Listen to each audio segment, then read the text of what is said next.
In the year 2000, if you were living in the UK, you had the option to send and receive emails via your Game Boy or Game Boy Color. Introducing the Mail Junkies World Port, email for gamers everywhere.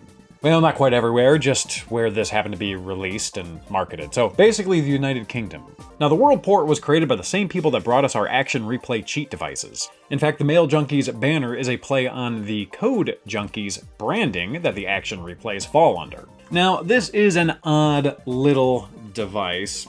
Little, but also long and sort of daisy-chained looking device, but it came out during a transitional time and had a very low adoption rate, as you probably can imagine, because very few people have even heard of this thing.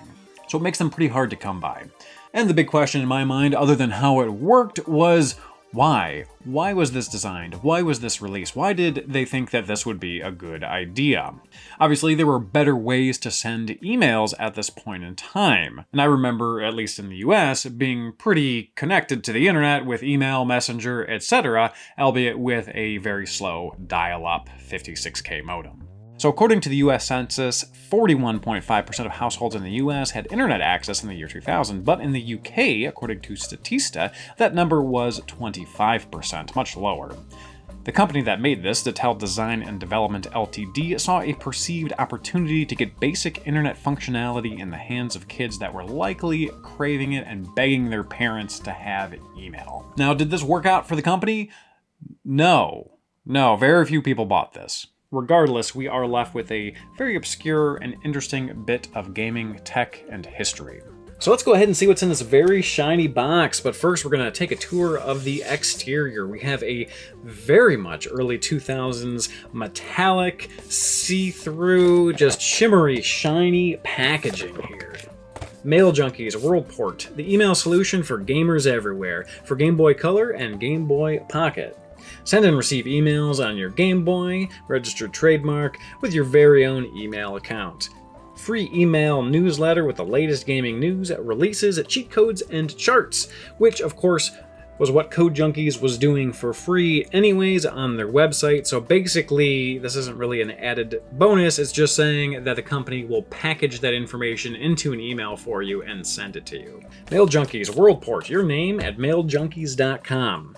Different details here regarding the different features, accessories, email, inbox, easy prepay system, all via the phone card that's included. And of course, you can buy more of these top-up cards. World Port gives you full control of your very own email account by connecting your Game Boy Color or Pocket to any standard phone line.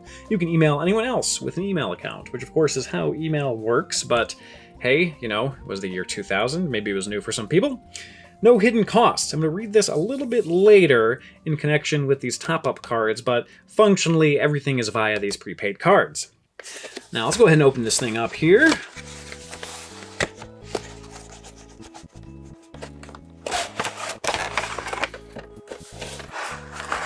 Here we have a couple of different things. We have the cartridge itself, which is, you know, functionally a modem with some software. Transparent purple, atomic purple if you will, with a metallic sticker. You have your phone line connector in here, your RJ11. This was actually kind of new for me because in the US, our phone line connections are this RJ11 connector on both ends. I've actually never seen one of these before. I guess that's the standard over there? I'm not sure. I'm a little bit ignorant toward it, unfortunately. And we also have the free £5 top-up card, the prepaid phone card. Now these two I really like. We got some paperwork in here. This is all survey information and warranty stuff. Which, if any, of the following console magazines do you purchase/read? If you have never seen one of these before, think of them like the YouTube ad surveys you get now, where it's like, hey, before you can watch this video, please answer a quick question. Which one of these have you purchased in the last month? Coke, Pepsi, Surge, etc., right? And you click off whichever ones, because they're just, you know, collecting data for marketing purposes. And we have our instruction manual, which is really a godsend because it explains exactly how this thing works. Now let's go ahead and explore the software. Now, if you purchased this back in the day, the first thing you would need to do as you booted it up was call into Datel's customer service and get a registration number. Without it, your cartridge is functionally a very fancy purple brick. But really though, it's not much different than owning a Satellaview unit or an N64 modem. Basically, they're just sort of fancy has-been pieces of tech that can no longer connect anything. Unfortunately, you can't see anything else without inputting a registration number. And there's no way in hell that we're going to get one today.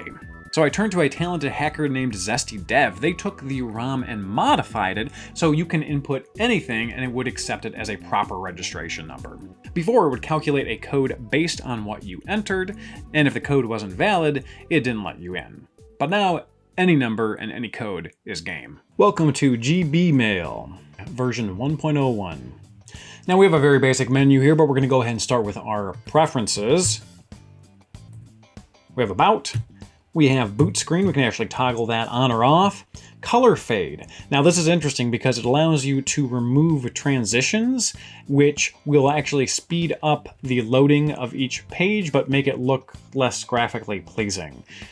We also have Prefix 9, which is a phone number setting. It's probably best described by the manual and not me.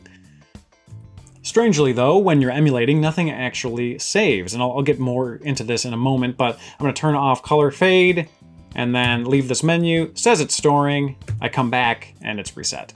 Now let's go ahead and jump upward into accessories. We have a calculator here.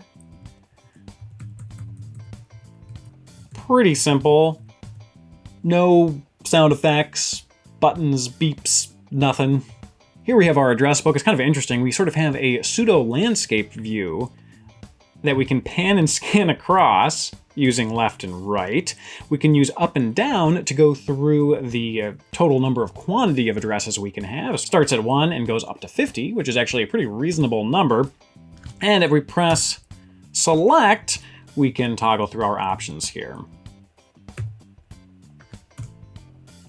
I wish it didn't reset, like I press this and then I have to press select again to go back down.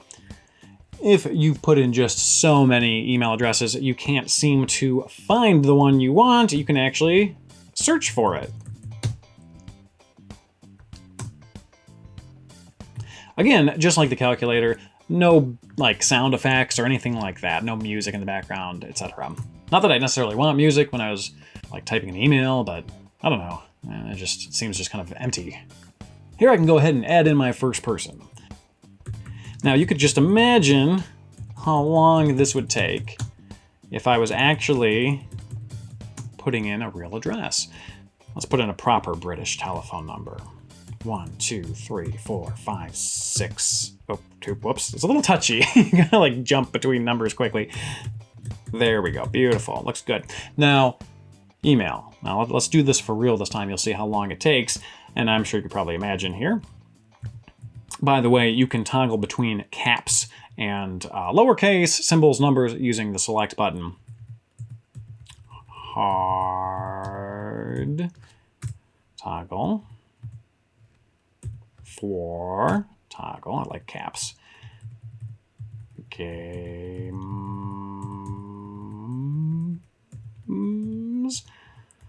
And oopsie. Darn it. Okay, go back here. Go back 1. At G. Darn it. It's very touchy. Mail. Toggle for that dot. Toggle back for my caps.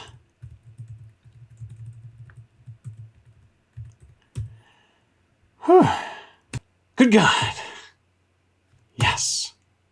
Now, unfortunately, nothing we record here will actually save. There's no traditional SRAM or like normal save functionality. The cartridge is doing something proprietary or custom with how it actually saves the addresses that you input. So the emulator doesn't understand it and like can't create a save file.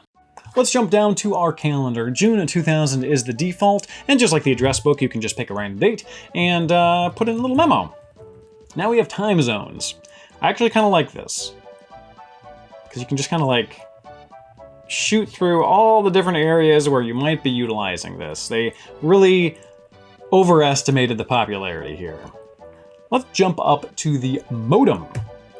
Send receive top-up units, that's your sort of prepaid phone cards, and change PIN. Change PIN is kind of interesting, especially the advice that the manual gives you. It tells you to pick a number you'll remember, like the last 4 digits of your telephone number or your birthday. Basically numbers that today would be considered a huge security risk because everyone uses that. Unfortunately, if you do this while emulating, it just sort of makes you reset. All right, now we have the steak and potatoes, the mail. Compose, inbox, outbox, sent mail. Obviously, everything here is going to be empty.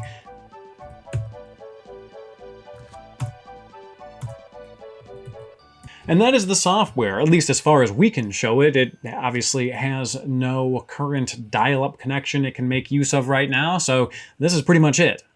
Oh, except for this, I almost forgot. After dumping the ROM and taking a look at it in a hex editor, you get all of these warnings and commands, including, this unit has been disabled due to misuse. Have fun, smiley face.